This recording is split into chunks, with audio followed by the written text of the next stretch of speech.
ನಮಸ್ಕಾರ V news 24 ಕನ್ನಡಗೆ ಸ್ವಾಗತ. ನಾನು ನವಿತಾ ನಾಯಕ್.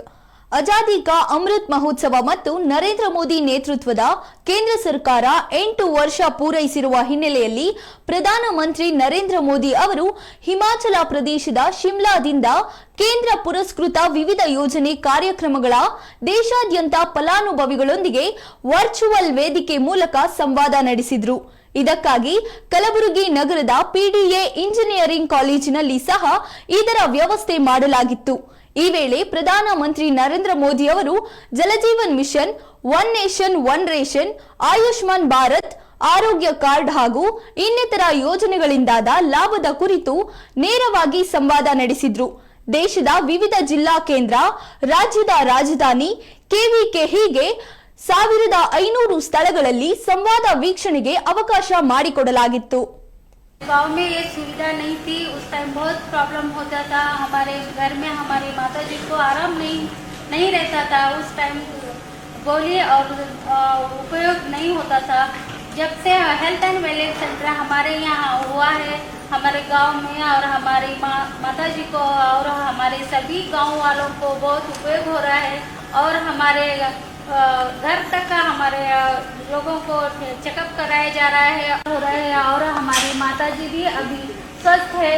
तो ये सब आपकी कृपा से हुआ. अपनी बात बता रही थी, अब बोल रही थी तो कन्नड़ा में व्यक्त कर रही हो, लेकिन एक बात कहूँगा संतोष जी. हाँ जी सर. अगर मैं कर्नाटक में होता और वहां मैं भाजपा का कार्यकर्ता के नाते काम करता तो मैं आपको चुनाव करवा देता. आप इतने बढ़िया तरीके से सारा विस्तार से बता दिया. बात बताने का आपका जो तरीका है, आप गांव की सबसे बड़ी लीडर बन सकती हो.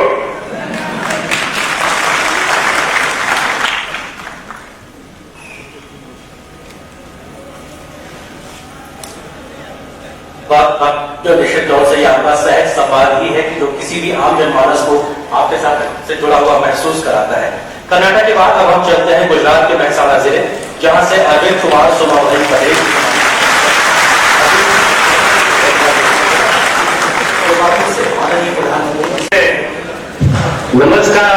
नमस्कार सर जी. मैं अपने मेहसाणा जिले अपने वतन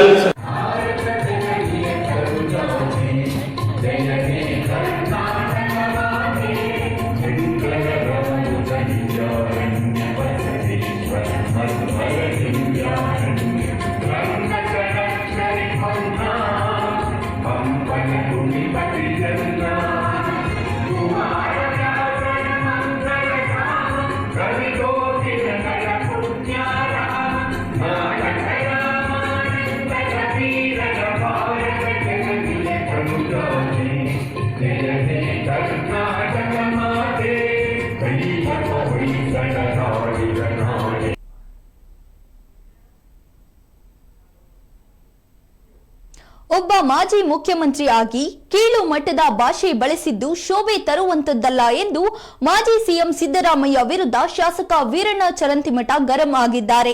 ಬಾಗಲಕೋಟೆಯಲ್ಲಿ ಸುದ್ದಿಗಾರರೊಂದಿಗೆ ಮಾತನಾಡಿದ ಅವರು, ರಾಜಕೀಯ ನಿವೃತ್ತಿ ಎಂದು ಹೇಳಿಕೆ ಕೊಟ್ಟಿದ್ದ ಸಿದ್ದರಾಮಯ್ಯನವರಿಗೆ ಮತ್ತೆ ಸಿಎಂ ಆಗುವ ಆಸೆ ಇದೆ, ಅದಕ್ಕೆ ಈ ರೀತಿ ಹೇಳಿಕೆ ನೀಡಿದ್ದಾರೆ. ಇಟಲಿ ಕಂಪನಿ ಮೆಚ್ಚಿಸಲು ಸಿದ್ದರಾಮಯ್ಯನವರು ಸಮಾಜ ದೇಶ ಹೊಡೆಯುವ ಕೆಲಸದ ಮಾತುಗಳನ್ನು ಆಡುತ್ತಿರುವುದು ಸರಿಯಲ್ಲ ಎಂದರು. ಬಿಜೆಪಿ ಒಳಗೆ ನಾವಿದ್ದವರೆಲ್ಲ ಸಂಘದವರ ಅವರು ಡೈರೆಕ್ಟ್ ಕೊಡಲಿಲ್ಲ ಅಂದ್ರೆ ನಾವು ಕೊಡ್ತಾ ಇದ್ದೀವಿ. ಈ ನಪುಂಸಕ ಒಬ್ಬ ಮಾಜಿ ಮುಖ್ಯಮಂತ್ರಿಗಳು ಹಿರಿಯ ನಾಯಕರಾಗಿ ಈ ರೀತಿ ಭಾಷೆ ಬಳಸೋದು ಒಳ್ಳೆಯದಲ್ಲ. ಒಂದು RSS ಅಂದ್ರೆ ರಾಷ್ಟ್ರಭಕ್ತರ ಸಂಘಟನೆ, ಅಲ್ಲಿ ರಾಷ್ಟ್ರದ ಪ್ರೇಮ, ರಾಷ್ಟ್ರಭಕ್ತಿ ಈ ಚಿಂತನೆ ಇರ್ತದ ವಿನಃ ಅದನ್ನು ಬಿಟ್ಟು ಬೇರೆ ಯಾವುದೂ ಇರೋದಿಲ್ಲ. ನಪುಂಸಕರು ಅನ್ನುವಂಥದ್ದು ಇವರಿಗೇನು ಗೊತ್ತದಂತ ಇವತ್ತು ಯಾರೋ ನಮ್ಮ ನಾಯಕರು ಹೇಳ್ಯಾರ, ನಪುಂಸಕರಿಗೆ ನಪುಂಸಕತ್ವದ ಬಗ್ಗೆ ಗೊತ್ತಿರುತ್ತೆ ಅಂತ ಹೇಳಿ. ಈ ರೀತಿ ಮಾತನಾಡುವಂಥದ್ದು ಅವರಿಗೆ ಶೋಭೆ ತರೋದಿಲ್ಲ. ರಾಷ್ಟ್ರೀಯ ಸ್ವಯಂ ಸೇವಕ ಸಂಘ ಹುಟ್ಟಿದ್ದು 1925ರಲ್ಲಿ. 100 ವರ್ಷ ಹತ್ತತ್ರ ಇನ್ನೇ 2 ವರ್ಷದಲ್ಲಿ 100 ವರ್ಷದ ಒಂದು ಶತಮಾನೋತ್ಸವ ಆಚರಣೆ ಮಾಡತಕ್ಕಂಥ ಒಂದು ವ್ಯವಸ್ಥೆಯಲ್ಲಿರುವಾಗ ಮತ್ತು RSS ಇಂದ ಈ ದೇಶಕ್ಕೆ ಎಷ್ಟು ಅನುಕೂಲ ಆಗಿದೆ ಅನ್ನೋದನ್ನು ಅವ್ರ ಆತ್ಮಾವಲೋಕನ ಮಾಡ್ಕೊಳ್ಬೇಕು. BJP ಒಳಗೆ ನಾವಿದ್ದವರೆಲ್ಲ ಸಂಘದವರ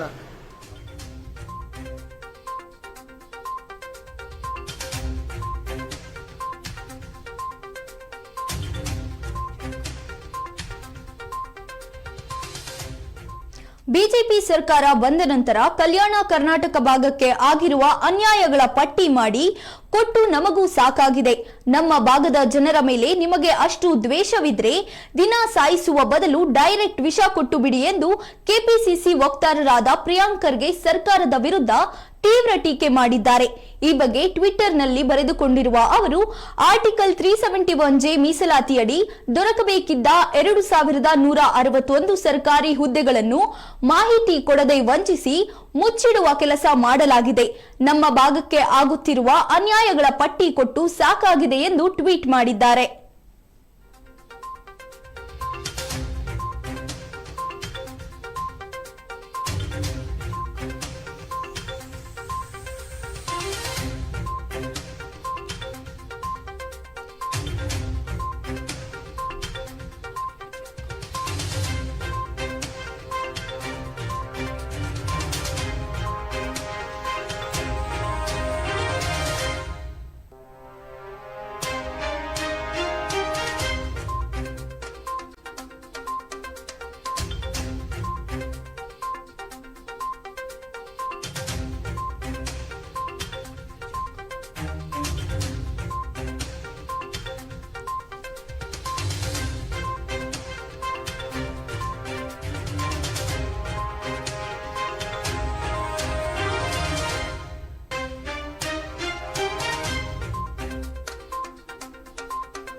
ಬಾಗಲಕೋಟೆಯಲ್ಲಿ ಕರ್ನಾಟಕ ರಾಜ್ಯ ರೈತ ಸಂಘ ಹಾಗೂ ಹಸಿರು ಸೇನೆ ಜಿಲ್ಲಾಧ್ಯಕ್ಷರ ವತಿಯಿಂದ ರಾಕೇಶ್ ಟಿಕಾಯತ್ ಇವರ ಮೇಲೆ ಕಪ್ಪು ಮಸಿ ಬಳಿದು ಹಲ್ಲೆ ಮಾಡಿದ ಕಿಡಿಗೇಡಿಗಳ ಮೇಲೆ ಸೂಕ್ತ ಕಾನೂನು ಕ್ರಮ ಜರುಗಿಸುವಂತೆ ಒತ್ತಾಯಿಸುವ ಮೂಲಕ ಜಿಲ್ಲಾಧಿಕಾರಿಗಳಿಗೆ ಮನವಿ ಮಾಡಿದ್ರು.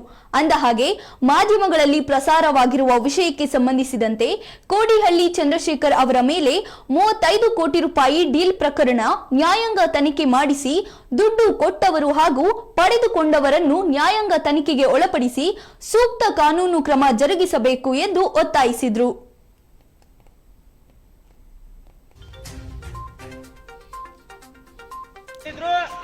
ಆ ವಿಷಯ ಕೋಡಿಹಳ್ಳಿ ಚಂದ್ರಶೇಖರ್ ಅವರು ಏನ ಕೆಎಸ್ಆರ್ಟಿಸಿ ನೌಕರರ ಮುಷ್ಕರವನ್ನು ಹಿಂಪಡೆಯುವುದಕ್ಕೆ 35 ಕೋಟಿ ರೂಪಾಯಿ ಡೀಲ್ ಅನ್ನು ಒಪ್ಪಿಕೊಂಡಿನಿ ಅಂತೇಳಿ ಹೋರಾಟವನ್ನು ಹಿಂತೆಗೆಯುವಂತ ಕೆಲಸ ಮಾಡ್ಯಾರ. ಅದನ್ನು ಸೂಕ್ತವಾಗಿ ನ್ಯಾಯಾಂಗ ತನಿಖೆ ಆಗಿ ರೊಕ್ಕ ಕೊಟ್ಟವನು ಮತ್ತು ತಗೊಂಡವನು ಇಬ್ರು ಅಪರಾಧಿಗಳಕ್ಕ ನಮ್ಮ ಎದುರಾಗ ನಡು ಡೀಲ್ ಕುಂದ್ರಿಸಿದವನು ಅಪರಾಧಿ ಅಕ್ಕನ. ಇದಕ್ಕ ಇನ್ನೂ ಯಾರ್ಯಾರು ಅದಾರ? ಕೋಡಿಹಳ್ಳಿ ಒಬ್ಬ ಅಂತ ಟಿವಿಯಲ್ಲಿ ಪ್ರಸಾರ ಆಗ್ತಾ ಇದೆ. ಇದಕ್ಕ ಅವ ಒಬ್ಬ ಇಲ್ಲ, ಇನ್ನೂ 2-3 ಮಂದಿ ಅದಾರ ಅಂತಕ್ಕಂಥದ್ದು ನಮ್ಮ ಅನಿಸಿಕೆ. ಯಾಕಂದ್ರೆ ಒಬ್ಬ ಯಾರು ಕೂಡ ಮಾತಾಡಿದ ಅಪೋಸಿಟ್ ಒಬ್ರು ಇರಲೇಬೇಕಲ್ಲ.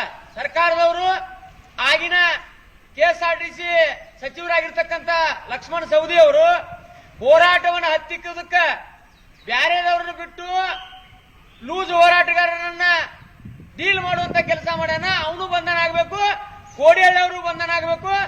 ಇವತ್ತ ಕಪ್ಪು ಮಸಿಯನ್ನ ಬಡದ ಏನು ನಮ್ಮ ಸಂಘಟನೆಗಾರರು ತಪ್ಪು ಹೊಂದಿತಂದ್ರ ಅವ್ರಿಗೆ ಶಿಕ್ಷಾ ಕೊಡ್ಲಾಕ ನಿಮಗೇನು ನಾವು ಬ್ಯಾಡ ಅನ್ನೋದಿಲ್ಲ. ಯಾವಾಗ ನಮ್ಮ ಸಂಘಟನೆಗಾರರು ಅಕಸ್ಮಾತ್ ಇದ್ರಾಗ ಏನಾರೇ ಅವರ ಪೂರ ನ್ಯಾಯಾಂಗ ತನಿಖೆ ಒಳಗ ಸಿಕ್ಕರು ಅಂದ್ರ ಅವ್ರನ್ನ ಈ ಸಂಘದಿಂದ ಉಚ್ಚಾಟನೆ ಮಾಡ್ತೀವಿ. ನೀವು ಈಗ ಹೋರಾಟ ಟಿಕಾಟಿ ಅವ್ರು ಏನ್ ಮಾಡಿದಾರ ಅದಕ್ಕೆ ಯಾವ ಈ ಸರ್ಕಾರ ಆಗ್ಲಿ ಈ ನೀನು ಮಸಿ ಬರ್ದಂತ ಯಾರು ಕುತಂತ್ರಿಗಳದಾರ ಅವ್ರು ನಿಜವಾದ ಹೋರಾಟಗಾರರು, ಅವ್ರಿಗೆ ಮಸಿ ಬಿಡ್ಲಾಕ್ ಸಾಧ್ಯ ಇಲ್ಲ. ರೈತ ಸಂಘ ತಾವೆಲ್ಲ ಹಾಕೊಂಡ ಎಷ್ಟೋ ಮಂದಿ ಬಿಜೆಪಿ ಅವರು ಟೇಷನ್ ತಗೊಳಕ್ ಒಂದು ಹೋರಾಟ ಮಾಡಿ ಈಗ ನೀತಿ ಕ್ರಿಯೆ ಇರೋದ್ರಿಂದ ಈ ಜಿಲ್ಲೆ ಒಳಗೆ ಮಂದಿನ ಬಾಳ ಕೂರಿಸಬಾರ್ದು ಅಂತ ಹೇಳಿ ನಾವು ಎಲ್ಲರೂ ಸ್ವಲ್ಪ ಪ್ರಮಾಣ ಮೇಲೆ ಇವತ್ತು ಅರ್ಜಿ ಕೊಡಕ್ ಬಂದೀವಿ. ಇದನ್ನ ಈ ಇಲೆಕ್ಷನ್ ಆಗ್ಬಿಡ್ದ ಇದನ್ನ ತನಿಖೆ ಮಾಡಿ ಮುಂದಿನ ವಿಚಾರವನ್ನ ಕೈಕೋಬೇಕಂತೇಳಿ ನನ್ನ ಮಾತುಗಳು ಮುಗಿಸ್ತಾರೆ. ಸರ್ಕಾರಕ್ಕೆ, ಭ್ರಷ್ಟ ಆಡಳಿತಕ್ಕೆ, ಭ್ರಷ್ಟ ಆಡಳಿತಕ್ಕೆ, ಕರ್ನಾಟಕ ರಾಜ್ಯ ರೈತ ಸಂಘಕ್ಕೆ, ಕರ್ನಾಟಕ ರಾಜ್ಯ ರೈತ ಸಂಘಕ್ಕೆ. ಇದೇನು ಭ್ರಷ್ಟಾಚಾರ ಹಗರಣ ಇದೆಯಲ್ಲ, ಇದ್ರ ಹಿಂದೆ ಒಂದು ದೊಡ್ಡ ಯಾರ್ದೋ ಒಂದು ಕೈವಾಡ ಇದೆ. ಈ ಕೈವಾಡ ಹೊರಗೆ ಬರ್ಬೇಕಾದ್ರೆ ಈ ಭ್ರಷ್ಟ ಸರ್ಕಾರ ಏನಿದೆಯಲ್ಲ, ಇದು ಈ ಸರ್ಕಾರ ಮೇಲೆ ಕೇಂದ್ರ ಸರ್ಕಾರ ಏನಿದೆಯಲ್ಲ, ಇದು ರೈತರ ಮೇಲೆ ಗುಬ್ಬಿ ಮೇಲೆ ಬ್ರಹ್ಮಾಸ್ತ್ರ ಬಿಟ್ಟಂಗೆ ಈ ಸರ್ಕಾರ ರೈತರ ಮೇಲೆ ಬಹಳ ಅನ್ಯಾಯ ಮಾಡ್ತಾ ಇದೆ. ಈ ಅನ್ಯಾಯ ಅಂತ ಹೇಳಿದ್ರೆ ಈಗ ನೋಡ್ಬೋದು, ನಮ್ಮ ರಾಷ್ಟ್ರೀಯ ಅಧ್ಯಕ್ಷರಾದಂಥ ಟೀಕಾದಾರರ ಮೇಲೆ ಸುಮ್ಮನೆ ಅವ್ರು ರೈತರೇ ಅಲ್ಲ, ಈಗ ನಮ್ಮ ಹಿರಿಯರು ಮಾತಾಡಿದ್ರು, ಅವ್ರು ರೈತರೇ ಅಲ್ಲ, ಆ ಮುಖಾಂತರ ಯಾರೋ ಒಂದು ದುಡ್ಡು ಕೊಟ್ಟು ಆ ರೈತರ ಸಾಲ ಹಾಕಿ ಮೊದಲ ಬಳ್ಳಾರಿ ನಗರದಲ್ಲಿ ಕರ್ನಾಟಕ ಸಂಯುಕ್ತ ಆರೋಗ್ಯ ಇಲಾಖೆ ಗುತ್ತಿಗೆ ನೌಕರರ ಸಂಘ ಇವರ ನೇತೃತ್ವದಲ್ಲಿ ಕೊರೋನಾ ವಾರಿಯರ್ಸ್ ಪ್ರತಿಭಟನೆ ನಡೆಸಿದ್ರು. ನಾವು ಅಂದು ಕೊರೋನಾ ವಾರಿಯರ್ಸ್ ಆಗಿದ್ದು ಇಂದು ಬೀದಿ ವಾರಿಯರ್ಸ್ ಆಗಿದ್ದೇವೆ ಎಂದು ಆಕ್ರೋಶ ವ್ಯಕ್ತಪಡಿಸಿದ್ರು. ಕೊರೋನಾ ವೇಳೆ ಗುತ್ತಿಗೆ ಆಧಾರದಲ್ಲಿ ಕೆಲಸಕ್ಕೆ ನೇಮಕ ಮಾಡಲಾಗಿತ್ತು. ಆದರೆ ಕೊರೋನಾ ನಿಯಂತ್ರಣ ಹಿನ್ನೆಲೆ ಕೆಲಸದಿಂದ ತೆಗೆಯಲಾಗಿದೆ.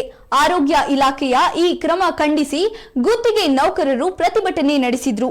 ಇದೇ ವೇಳೆ ಜಿಲ್ಲಾ ಆರೋಗ್ಯ ಅಧಿಕಾರಿಗಳ ಕಚೇರಿಯಿಂದ ಡಿಸಿ ಕಚೇರಿಯವರೆಗೆ ಪ್ರತಿಭಟನಾ ಮೆರವಣಿಗೆ ಮಾಡುವ ಮೂಲಕ ಅಪರ ಜಿಲ್ಲಾಧಿಕಾರಿ ಮಂಜುನಾಥ್ ರವರಿಗೆ ಮನವಿ ಪತ್ರವನ್ನು ಸಲ್ಲಿಸಿದರು. ಮಾನವೀಯತೆ ಮರೆತ ಬಿಜೆಪಿ ಸರ್ಕಾರಕ್ಕೆ, ಮಾನವೀಯತೆ ಮರೆತ ಬಿಜೆಪಿ ಸರ್ಕಾರಕ್ಕೆ ಅಂದು ಕೋವಿಡ್ ವಾರಿಯರ್, ಅಂದು ಕೋವಿಡ್ ವಾರಿಯರ್ ಬಾಕಿ ಇರುವ 3 ತಿಂಗಳ ವೇತನವನ್ನು ಬಿಡುಗಡೆಗೊಳಿಸಿ.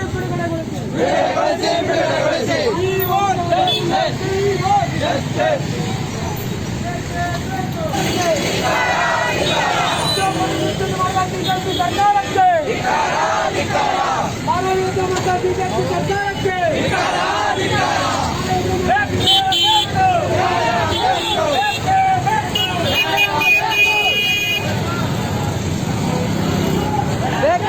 ಆ ಸಂದರ್ಭದಲ್ಲಿ ನಮ್ಮನ್ನೆಲ್ಲ ಪ್ಯಾರಾಮೆಡಿಕಲ್ ಸ್ಟಾಫ್ನ ಇವತ್ತು PHCಗಳಲ್ಲಿ ಪ್ರಾಥಮಿಕ ಆರೋಗ್ಯ ಕೇಂದ್ರ, ಸಮುದಾಯ ಆರೋಗ್ಯ ಕೇಂದ್ರ, ತಾಲೂಕು ಆರೋಗ್ಯ ಕೇಂದ್ರ, ಜಿಲ್ಲಾ ಆರೋಗ್ಯ ಕೇಂದ್ರಗಳಲ್ಲಿ ನಮ್ಮನ್ನ ನೇಮಕಾತಿ ಮಾಡಿಕೊಂಡಿತ್ತು ಈ ಬಿಜೆಪಿ ಸರ್ಕಾರ.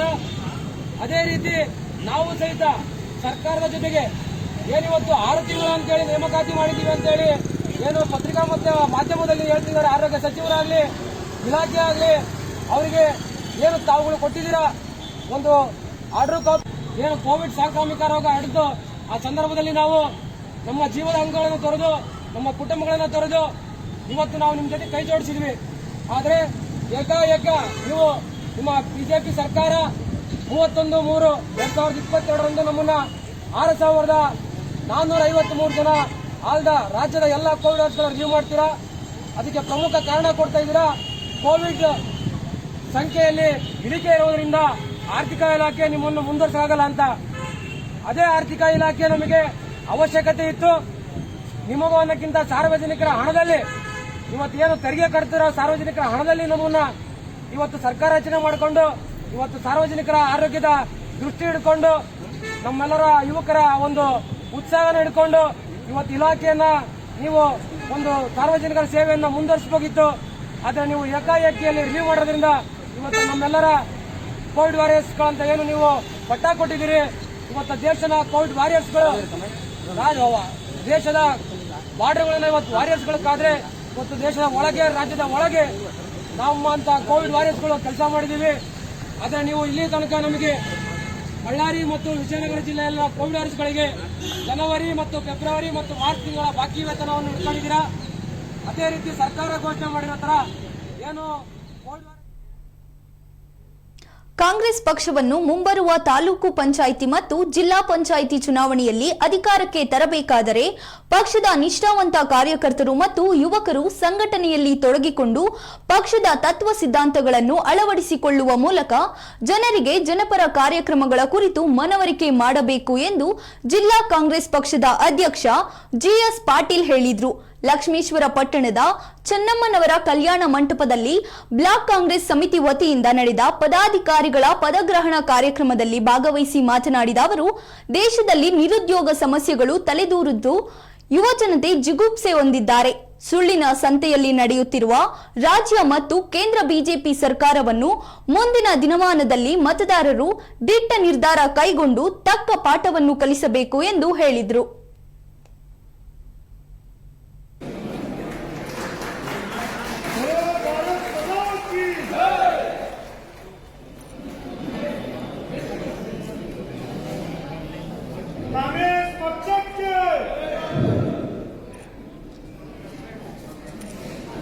ಉದ್ಘಾಟನೆ ಮಾಡಿದಂತ ಎಲ್ಲ ಮಾನ್ಯರಿಗೆ ತುಂಬುದಯದ ಧನ್ಯವಾದಗಳು. ಪಾಟೀಲ್ ಅವರೇ, ಈ ಕಾರ್ಯಕ್ರಮದಲ್ಲಿ ಪಾಲ್ಗೊಂಡಿರ್ತಕ್ಕಂಥ ಇನ್ನೋರ್ವ ಮಹಿಳಾ ಜಿಲ್ಲಾ ಘಟಕದ ಕಾರ್ಯದರ್ಶಿಯಾಗಿರ್ತಕ್ಕಂಥ ಭಾಗ್ಯಶ್ರೀ ಮೇಡಮ್, ವಲಯ, ಅಸಂಘಟಿತ ವಲಯ, ಕಾರ್ಮಿಕ ವಲಯ, ರೈತ ವಲಯ, ಎಸ್ಸಿ ಎಸ್ಟಿ ಅಲ್ಪಸಂಖ್ಯಾತ ಮಹಿಳಾ ಘಟಕ, ಹೀಗೆ 22ಕ್ಕಿಂತ ಹೆಚ್ಚು ವಿಭಾಗಗಳನ್ನು ಮಾಡಿ ಒಂದೊಂದು ವಿಭಾಗಕ್ಕೆ ಸ್ವಲ್ಪ ಹೆಚ್ಚು ಕಡಿಮೆ 20 ರಿಂದ 27 ಜನ ಪದಾಧಿಕಾರಿಗಳನ್ನು ಮಾಡಿ ಒಂದು ದೊಡ್ಡ ಗಾತ್ರವಾದಂತಹ ನಿಂತಿದ್ದ ಟ್ರ್ಯಾಕ್ಟರ್ಗೆ ಕೆಎಸ್ಆರ್ಟಿಸಿ ಬಸ್ ಡಿಕ್ಕಿ ಹೊಡೆದ ಪರಿಣಾಮ ಬಸ್ ಚಾಲಕನಿಗೆ ಗಂಭೀರ ಗಾಯಗೊಂಡಿರುವ ಘಟನೆ ದೇವನಹಳ್ಳಿ ತಾಲೂಕಿನ ಚಿಕ್ಕಸಣ್ಣಿ ಗೇಟ್ ಬಳಿ ನಡೆದಿದೆ. ಬೆಂಗಳೂರಿನಿಂದ ತಿರುಪತಿಗೆ ತೆರಳುತ್ತಿದ್ದ ಕೆಎಸ್ಆರ್ಟಿಸಿ ಬಸ್ ಒಂದು ಕಲ್ಲಿನ ಲೋಡ್ ತುಂಬಿಕೊಂಡು ಪಂಚರ್ ಆಗಿ ರಸ್ತೆಯಲ್ಲಿ ನಿಂತಿದ್ದ ಟ್ರ್ಯಾಕ್ಟರ್ಗೆ ಡಿಕ್ಕಿ ಹೊಡೆದ ಪರಿಣಾಮ ಈ ಅಪಘಾತ ಸಂಭವಿಸಿದೆ. ಟ್ರ್ಯಾಕ್ಟರ್ಗೂ ಮುನ್ನ ಬಸ್ ಕಾರಿಗೆ ಡಿಕ್ಕಿ ಹೊಡೆದಿದ್ದು ಅದೃಷ್ಟವಶಾತ್ ಕಾರಿನಲ್ಲಿದ್ದವರು ಪ್ರಾಣಾಪಾಯದಿಂದ ಪಾರಾಗಿದ್ದಾರೆ. ಇನ್ನು ಬಸ್ಸಿನಲ್ಲಿದ್ದ ಪ್ರಯಾಣಿಕರಿಗೆ ಸಣ್ಣ ಪುಟ್ಟ ಗಾಯಗಳಾಗಿದ್ದು ಸ್ಥಳೀಯ ಆಸ್ಪತ್ರೆಗೆ ದಾಖಲಿಸಲಾಗಿದೆ. ಅಪಘಾತಕ್ಕೀಡಾದ ಕಾರಿನಲ್ಲಿ ತೆಲಂಗಾಣ ಡಿಸಿಬಿ ಸಂಚರಿಸುತ್ತಿದ್ದರು ಎಂದು ಎನ್ನಲಾಗಿದೆ.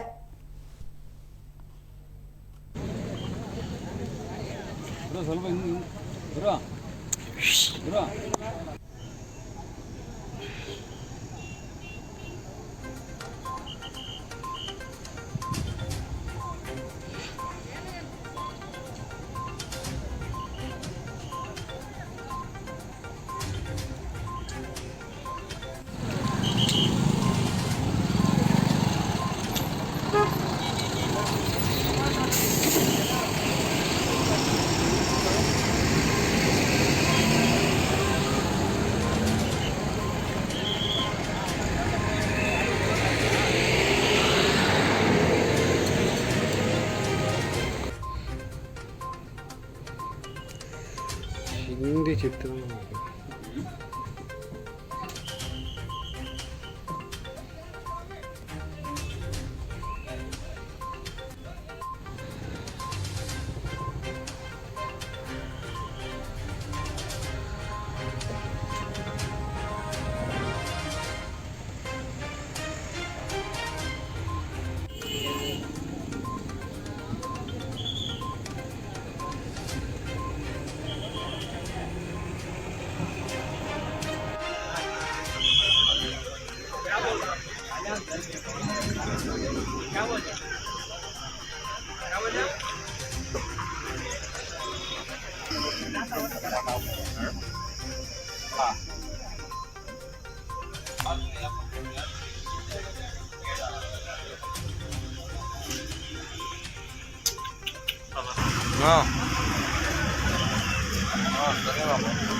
ಬಾಗಲಕೋಟೆ ಜಿಲ್ಲೆ ಕಲಾದಗಿಯ ಹರಣ ಶಿಕಾರಿ ದುರ್ಗಾದೇವಿ ಅರ್ಚಕರಾದ ದಲ್ಲಪ್ಪ ಪೂಜಾರಿ ಹಾಗೂ ನಾಗಪ್ಪ ಪೂಜಾರಿ ಎಂಬುವರು ಜಾತ್ರೆಯಲ್ಲಿ ತಲೆಯಿಂದ ತೆಂಗಿನಕಾಯಿ ಹೊಡೆದು ಭಕ್ತ ಪರಾಕಾಷ್ಠೆ ಮೆರೆದರು.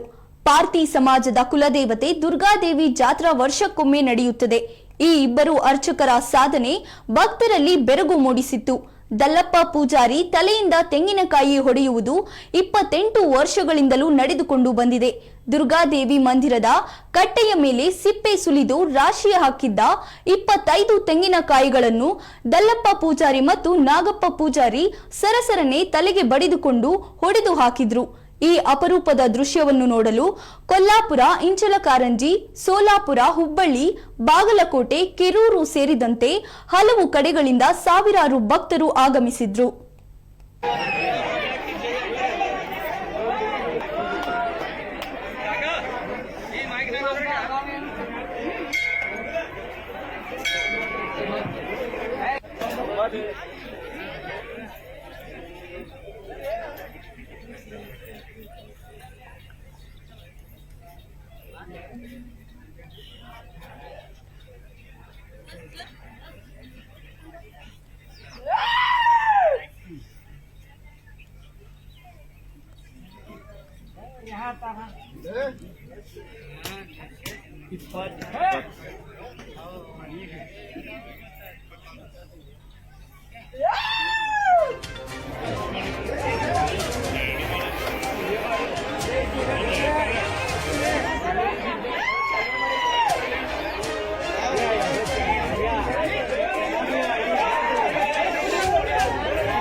ಚಿಕ್ಕಮಗಳೂರಿನ ಮುಳ್ಳಯ್ಯನಗಿರಿಗೆ ಜೀಪಿನ ಟಾಪ್ ಮೇಲೆ ಕುಳಿತು ಕೇರ್ಲೆಸ್ ಆಗಿ ಹೊರಟ ಯುವಕ ಯುವತಿಯರ ವಿರುದ್ಧ ಪ್ರಕರಣ ದಾಖಲಾಗಿದೆ.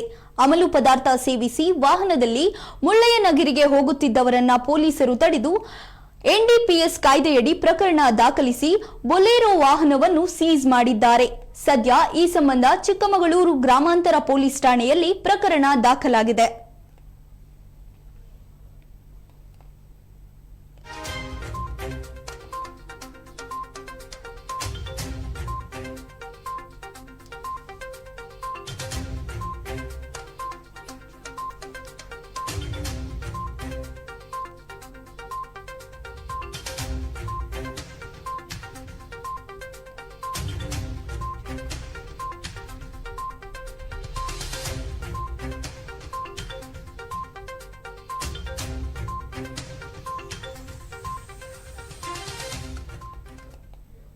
ವಿಜಯನಗರ ಜಿಲ್ಲೆಯ ಹೊಸಪೇಟೆಯ ಬಿಟಿಆರ್ ನಗರದ ಸರ್ಕಾರಿ ಹಿರಿಯ ಪ್ರಾಥಮಿಕ ಶಾಲೆಯಲ್ಲಿ ವಿಶ್ವ ತಂಬಾಕು ರಹಿತ ದಿನಾಚರಣೆಯನ್ನು ಹಮ್ಮಿಕೊಳ್ಳಲಾಗಿತ್ತು.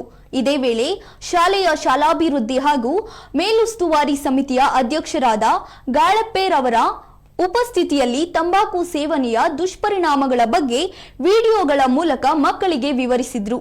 ಈ ಸಂದರ್ಭದಲ್ಲಿ ಶಾಲೆಯ ಪ್ರಭಾರಿ ಮುಖ್ಯೋಪಾಧ್ಯಾಯರಾದ ರಾಮಪ್ರಸಾದ್ ಅಬಿ, ಶಾಲೆಯ ಸಹ ಶಿಕ್ಷಕರಾದ ಸುಮಾ, ವೈಜಯಂತಿಮಾಲಾ ಸೇರಿದಂತೆ ಹಲವರು ಹಾಜರಾಗಿದ್ರು.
ತಂಬಾಕು ಸೇವನೆ ಕೇವಲ ವೈಯಕ್ತಿಕ ಸಮಸ್ಯೆ ಮಾತ್ರವಲ್ಲ, ಇಡೀ ಸಮಾಜಕ್ಕೆ ಕಂಟಕವಾಗಿದೆ. ಇದರಿಂದಾಗಿ ತಂಬಾಕು ಸೇವನೆ ನಿಷೇಧ ಮಾಡಬೇಕಾಗಿದೆ ಎಂದು ಹಿರಿಯ ಶ್ರೇಣಿ ನ್ಯಾಯಾಧೀಶರಾದ ಕೆಎ ನಾಗೇಶ್ ರವರು ಅಭಿಪ್ರಾಯ ವ್ಯಕ್ತಪಡಿಸಿದರು. ವಿಜಯನಗರ ಜಿಲ್ಲೆ ಕೂಡ್ಲಿಗಿ ಪಟ್ಟಣದ ನ್ಯಾಯಾಲಯ ಆವರಣದಲ್ಲಿ ವಿಶ್ವ ತಂಬಾಕು ರಹಿತ ದಿನಾಚರಣೆ ಪ್ರಯುಕ್ತ ಆಯೋಜಿಸಲಾಗಿದ್ದ ಜಾಗೃತಿ ಜಾಥಾಕ್ಕೆ ಚಾಲನೆ ನೀಡಿ ಮಾತನಾಡಿದ ಅವರು, ಪ್ರಜ್ಞಾವಂತ ನಾಗರಿಕರು ಹಾಗೂ ಯುವ ಪೀಳಿಗೆಯೇ ಅತಿ ಹೆಚ್ಚು ಈ ದುಶ್ಚಟಕ್ಕೆ ದಾಸರಾಗುತ್ತಿದ್ದಾರೆ.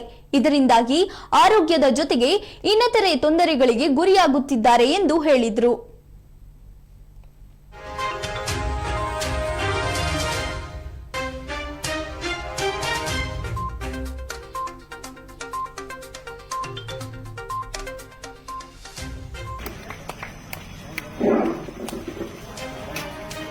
ವಿಶ್ವ ತಂಬಾಕು ರಹಿತ ದಿನಾಚರಣೆಯ ಜಾಥಾವನ್ನು ಉದ್ಘಾಟನೆ ಮಾಡಿರ್ತಕ್ಕಂಥ ಗೌರವಾನ್ವಿತ ನ್ಯಾಯಾಧೀಶರಿಗೆ ಧನ್ಯವಾದ. ಆತ್ಮೀಯ ಸಾರ್ವಜನಿಕ ಬಂಧುಗಳೇ, ಇದು ವಿಶ್ವ ತಂಬಾಕು ರಹಿತ ದಿನಾಚರಣೆಯ ಜಾಥಾ. ಇದು ಆರೋಗ್ಯ ಇಲಾಖೆ, ನ್ಯಾಯಾಂಗ ಇಲಾಖೆಯ ಒಂದು ಸಂಯುಕ್ತ ಆಶ್ರಯದಲ್ಲಿ ಈ ಒಂದು ಸಿದ್ಲಿಂಗಪ್ಪನವರು ಹಾಗೂ ಸಹಾಯಕ ಸರ್ಕಾರಿ ಅಭಿಯೋಜಕರಾದಂತಹ ಉಮೇಶ್ ಅವರು ಈ ಕಾರ್ಯಕ್ರಮದಲ್ಲಿ ಎಲ್ಲರೂ ಕೂಡ ಭಾಗಿಯಾಗಿದ್ದಾರೆ. ಎಲ್ಲರಿಗೂ ಕೂಡ ಪೂರ್ವಕವಾದಂತಹ ಸ್ವಾಗತವನ್ನು ಕೋರುತ್ತಾ ಈ ಒಂದು ತಂಬಾಕು ರಹಿತ ದಿನಾಚರಣೆಯ ಒಂದು ಜಾಥಾವನ್ನ ಇವತ್ತು ಆಚರಣೆ ಮಾಡ್ತಾ ಇದ್ದೀವಿ. ಪ್ರತಿ ವರ್ಷ ವಿಶ್ವದಾದ್ಯಂತ ಈ ದಿನವನ್ನು ತಂಬಾಕು ನಿಷೇಧ ದಿನಾಚರಣೆಯನ್ನು ಆಚರಣೆ ಮಾಡ್ತಾ ಇದ್ದೀವಿ. ಈ ಒಂದು ಕಾರ್ಯಕ್ರಮದಲ್ಲಿ ಭಾಗವಹಿಸಿರುವ ಇವತ್ತಿನ ವರ್ಷಗಳ ಅಧ್ಯಕ್ಷರಾದ ಹೊನ್ನೂರಪ್ಪನವರೇ, ಎಜಿಪಿರವರೇ, ಸಿದ್ದಲಿಂಗಪ್ಪನವರೇ, ಆರೋಗ್ಯಾಧಿಕಾರಿಗಳಾದ ಪ್ರದೀಪ್ ಅವರೇ, ಎಲ್ಲ ಪ್ಯಾನೆಲ್ ವಕೀಲರೇ, ಆಶಾ ಕಾರ್ಯಕರ್ತರೇ, ವಿದ್ಯಾರ್ಥಿಗಳೇ, ಸಾರ್ವಜನಿಕರೇ, ನಮ್ಮೆಲ್ಲರಿಗೂ ಗೊತ್ತು ಈ ತಂಬಾಕಿನಿಂದ ಎಷ್ಟು ದುಷ್ಪರಿಣಾಮಗಳು ಆಗ್ತಾ ಇದ್ದಾವೆ ಅಂತ. ತಂಬಾಕನ್ನು ಮೊದಲು ನೇರವಾಗಿ ಸೇವನೆ ಮಾಡ್ತಿದ್ರು, ನಂತರ ಬೀಡಿ, ಸಿಗರೇಟ್ ಬೇರೆ ರೂಪದಲ್ಲಿ ಸೇವನೆ ಮಾಡ್ತಿದ್ದಾರೆ. ಮೊದಲು ಮಧುಗಿರಿ ತಾಲೂಕಿನ ದೊಡ್ಡಮಾಲೂರು ಗ್ರಾಮ ಪಂಚಾಯಿತಿಯಲ್ಲಿ ಅಭಿವೃದ್ಧಿ ಅಧಿಕಾರಿಯಾಗಿ ಕಾರ್ಯನಿರ್ವಹಿಸುತ್ತಿರುವ ಜಿಆರ್ ಶಿವನಿಂದಯ್ಯ ಎಂಬುವವರಿಗೆ ಗೋವಾ ರಾಜ್ಯದ ಗ್ಲೋಬಲ್ ಹ್ಯೂಮನ್ ಪೀಸ್ ಯೂನಿವರ್ಸಿಟಿಯು ಗೌರವ ಡಾಕ್ಟರೇಟ್ ನೀಡಿ ಸನ್ಮಾನಿಸಿದೆ. ಜಿಆರ್ ಶಿವನಿಂದಯ್ಯನವರು ಮಾಡಿರುವ ಸಮಾಜ ಸೇವೆ ಗುರುತಿಸಿ ಗೋವಾ ರಾಜ್ಯದ ಗ್ಲೋಬಲ್ ಹ್ಯೂಮನ್ ಪೀಸ್ ಯೂನಿವರ್ಸಿಟಿಯು ರವೀಂದ್ರ ಭವನದಲ್ಲಿ ನಡೆದ ಕಾರ್ಯಕ್ರಮದಲ್ಲಿ ಗೌರವ ಡಾಕ್ಟರೇಟ್ ನೀಡಿ ಗೌರವಿಸಿದ್ದಾರೆ.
ಇದಿಷ್ಟು ಈ ಕ್ಷಣದ ಸುದ್ದಿಯಾಗಿತ್ತು. ಮತ್ತಷ್ಟು ಸುದ್ದಿಗಾಗಿ ನೋಡ್ತಾ ಇರಿ ವಿ ನ್ಯೂಸ್ 24 ಕನ್ನಡ.